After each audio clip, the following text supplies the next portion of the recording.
And finally tonight, a special comment. On the 22nd of May, 1856, as the deteriorating American political system veered towards the edge of the cliff, Congressman Preston Brooks of South Carolina shuffled into the Senate of this nation, his legs stiff from an old dueling injury, supported by a cane. And he looked for the familiar figure of the prominent senator from Massachusetts, Charles Sumner. Brooks found Sumner at his desk, mailing out copies of a speech he had delivered 3 days earlier, a speech against slavery.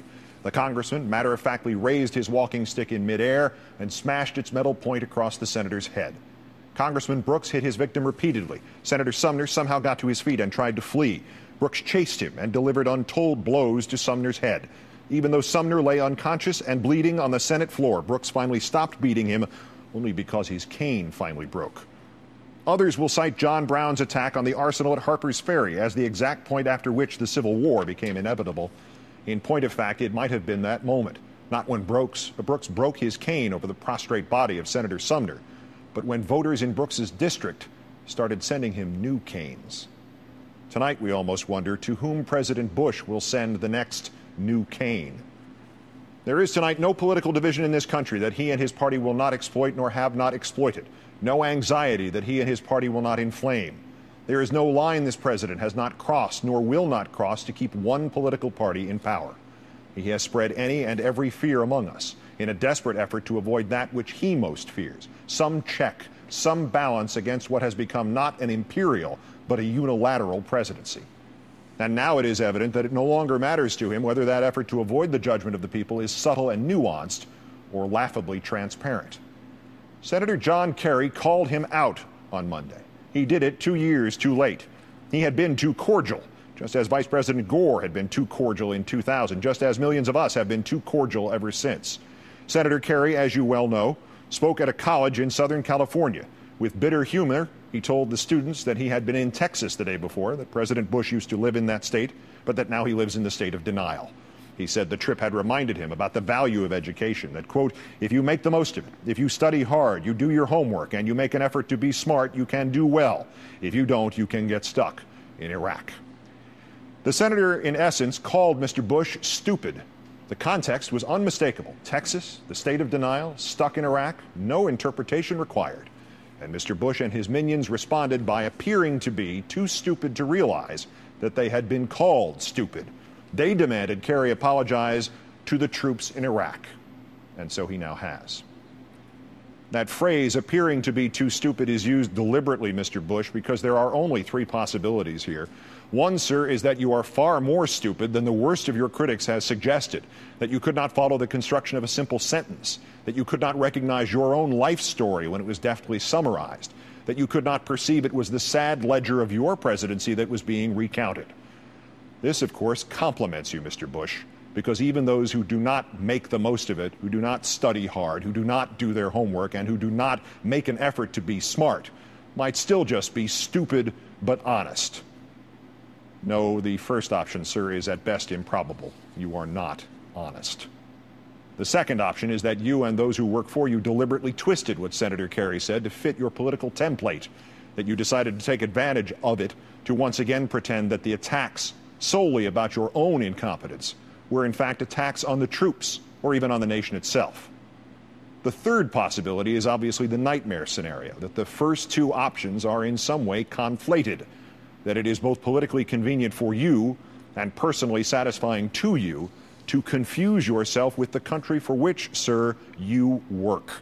A brief reminder, Mr. Bush, you are not the United States of America. You are merely a politician whose entire legacy will have been a willingness to make anything political, to have, in this case, refused to acknowledge that the insult was not about the troops, and that the insult was not even truly about you either, that the insult, in fact, is you. So now John Kerry has apologized to the troops, apologized for the Republicans' deliberate distortion.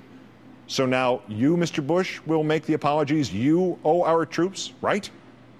This president must apologize to the troops for having suggested 6 weeks ago that the chaos in Iraq, the death and the carnage, the slaughtered Iraqi civilians and the dead American service personnel will to history, quote, look like just a comma. This president must apologize to the troops because the intelligence he claims led us into Iraq proved to be undeniably and irredeemably wrong. This president must apologize to the troops for having laughed about the failure of that intelligence at a banquet while our troops were in harm's way. This president must apologize to the troops because the streets of Iraq were not strewn with flowers and its residents did not greet the troops as liberators. This president must apologize to the troops because his administration ran out of plan after barely 2 months. This president must apologize to the troops for getting 2,815 of them killed. This president must apologize to the troops for getting this country into a war without a clue. And Mr. Bush owes us an apology for this destructive and omnivorous presidency. We will not receive them, of course. This president never apologizes, not to the troops, not to the people, nor will those henchmen who have echoed him. In calling him a stuffed suit, Senator Kerry was wrong about the press secretary. Mr. Snow's words and conducts, falsely earnest and earnestly false, suggest he is not stuffed, he is inflated.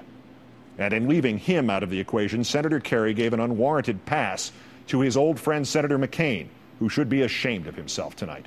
He rolled over and pretended Kerry had said what he obviously had not. Only the symbolic stick he broke over Kerry's head came in a context even more disturbing still. Mr. McCain demanded the apology while electioneering for a Republican congressional candidate in Illinois. He was speaking of how often he had been to Walter Reed Hospital to see the wounded Iraq veterans, of how, quote, many of them have lost limbs. He said all this while demanding that the voters of Illinois reject a candidate who is not only a wounded Iraq veteran, but who lost 2 limbs there, Tammy Duckworth. Support some of the wounded veterans, but badmouth the Democratic one, and exploit all the veterans and all the still serving personnel in a cheap and tawdry political trick to try to bury the truth that John Kerry said the president had been stupid, and to continue this slander as late as this morning as biased or gullible or lazy newscasters nodded in sleepwalking assent. Senator McCain became a front man in a collective lie to break sticks over the heads of Democrats, one of them his friend, another his fellow veteran, legless, for whom he should weep and applaud, or at minimum about whom he should stay quiet. That was beneath the senator from Arizona. And it was all because of an imaginary insult to the troops that his party cynically manufactured out of a desperation and a futility as deep as that of Congressman Brooks when he went hunting for Senator Sumner. This is our beloved country now, as you have redefined it, Mr. Bush. Get a tortured Vietnam veteran to attack a decorated Vietnam veteran in defense of military personnel whom that decorated veteran did not insult. Or get your henchmen to take advantage of the evil lingering dregs of the fear of miscegenation in Tennessee in your party's advertisement against Harold Ford. Or get the satellites who orbit around you like Rush Limbaugh to exploit the illness and the bipartisanship of Michael J. Fox. Yes, get someone to make fun of the cripple. Oh, and sir, don't forget to drag your own wife into it. It's always easy, she said of Mr. Fox's commercials, and she used this phrase twice. It's always easy to manipulate people's feelings. Where on earth might the First Lady have gotten that idea, Mr. President? From your endless manipulation of people's feelings about terrorism? However they put it, you said Monday of the Democrats on the subject of Iraq, their approach comes down to this: the terrorists win and America loses. No manipulation of feelings there.